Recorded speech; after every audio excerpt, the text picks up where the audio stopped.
ओम देवी चंद्रघंटाय नमः। जय माता दी। प्रिय भक्तों, नवरात्र माता भगवती के 9 स्वरूपों की साधना करने का विशेष अवसर है। इस शुभ अवसर पर हम आपके लिए लेकर आए हैं नवरात्रि के तीसरे दिन पूजी जाने वाली माँ चंद्रघंटा की उत्पत्ति की कथा। यह माँ पार्वती का विवाहित स्वरूप है। नवरात्रि की तृतीया तिथि को की गई माँ चंद्रघंटा की साधना बहुत फलदायक होती है और माना जाता है कि ये समस्त विरोधियों को भी दूर रखती है।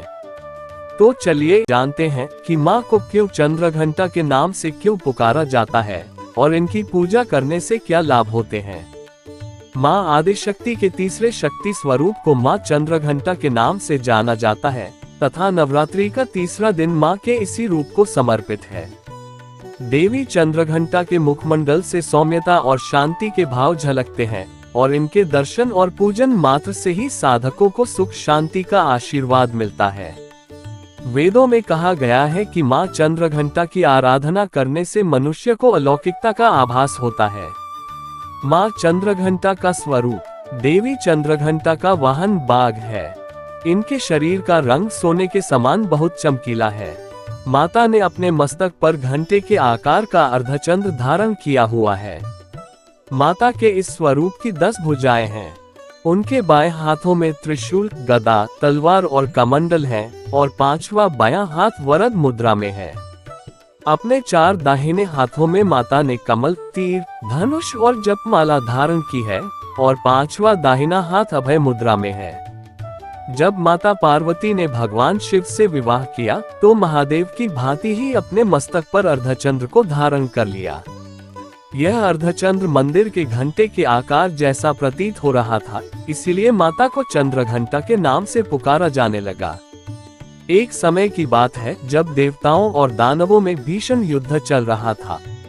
देवता अपनी समस्त शक्ति के साथ भी असुरों को पराजित कर पाने में असमर्थ थे। वे सभी अत्यंत भयभीत होकर त्रिदेव ब्रह्मा, विष्णु और महादेव की शरण में पहुंचे और उनसे अपने प्राणों की रक्षा करने की प्रार्थना करने लगे। तब भगवान ब्रह्मा, विष्णु, महेश और सभी देवताओं ने अपने विशेष अस्त्र शस्त्र माता चंद्रघंटा को प्रदान किए और मां ने समस्त असुरों का नाश किया। मां चंद्रघंटा की कृपा से देवताओं को इस युद्ध में विजय प्राप्त हुई।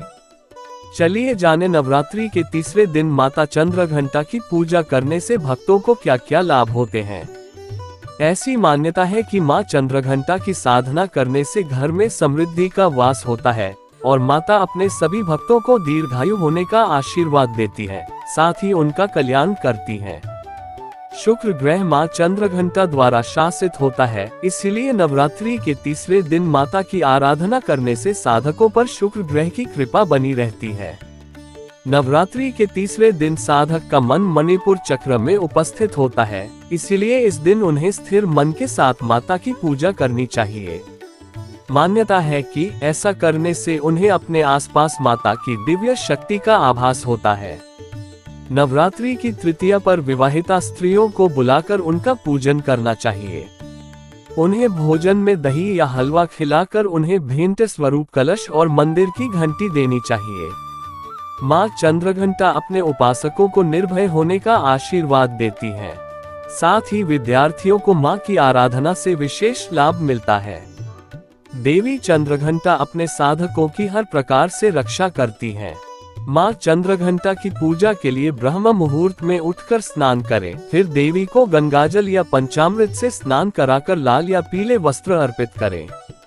माँ को रोली, चंदन, सिंदूर, अक्षत, पुष्प और धूप दीप अर्पित करें। दूध से बनी मिठाई या खीर का भोग लगाएं। माँ के मंत्रों का जाप करें और अंत में आरती करें। माँ चंद्रघंटा की कथा।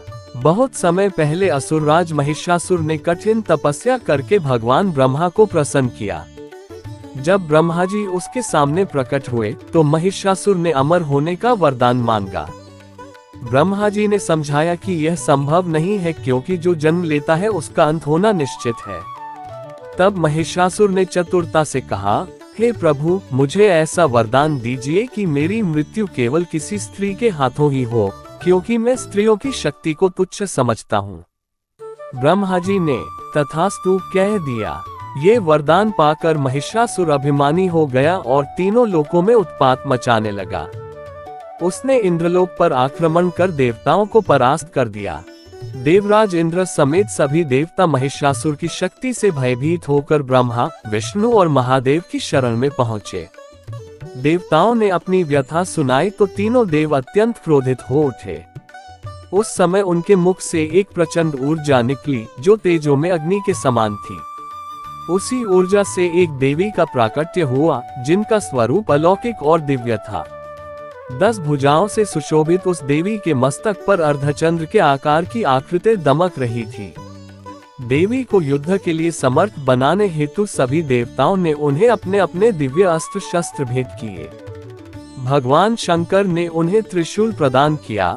भगवान विष्णु ने अपना सुदर्शन चक्र अर्पित किया। इंद्रदेव ने एक विशेष घंटा भेंट किया जिसकी ध्वनि से शत्रु भयभीत हो जाते थे। सूर्यदेव ने अपना तेज तलवार और सिंह दिया। इस तरह मां चंद्रघंटा स्वरूप का प्रादुर्भाव हुआ। मां चंद्रघंटा ने सिंह पर आरूढ़ होकर रणभूमि में प्रवेश किया।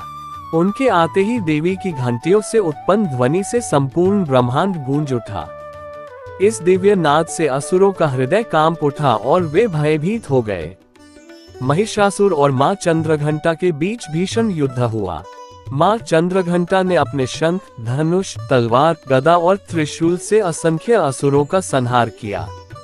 अंततः मां ने महिषासुर का भी वध कर तीनों लोकों को उसके अत्याचार से मुक्त कराया।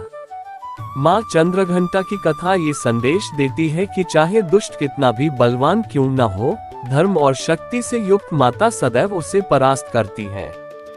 पौराणिक मान्यता के अनुसार जो साधक भय, शत्रु या नकारात्मक शक्तियों से परेशान रहते हैं, उनके लिए मां चंद्रघंटा की आराधना अत्यंत कल्याणकारी है। ऐसा माना जाता है कि मां चंद्रघंटा अपने भक्तों के हर संकट का निवारण करती है और उन्हें जीवन में सफलता तथा सुख समृद्धि प्रदान करती है। मां चंद्रघंटा मंत्र। मां चंद्रघंटा के मुख्य मंत्र हैं ओम देवी चंद्रघंटाय नमः और या देवी सर्वभूतेषु मां चंद्रघंटा रूपेण संस्थिता। नमस्तस्य नमस्तस्य नमस्तस्य नमो नमः। आप श्रीं शक्त्यै नमः मंत्र का भी जाप कर सकते हैं, जो ज्ञान, समृद्धि और शक्ति की देवी को समर्पित है। मां चंद्रघंटा का भोग। मां चंद्रघंटा को दूध से बनी मिठाइयां और खीर का भोग लगाना शुभ माना जाता है। विशेष रूप से केसर की खीर उन्हें बहुत पसंद है। आप लोग इलायची, पंचमेवा, पेड़ी या मिश्री का भी भोग लगा सकते हैं। जय माता दी।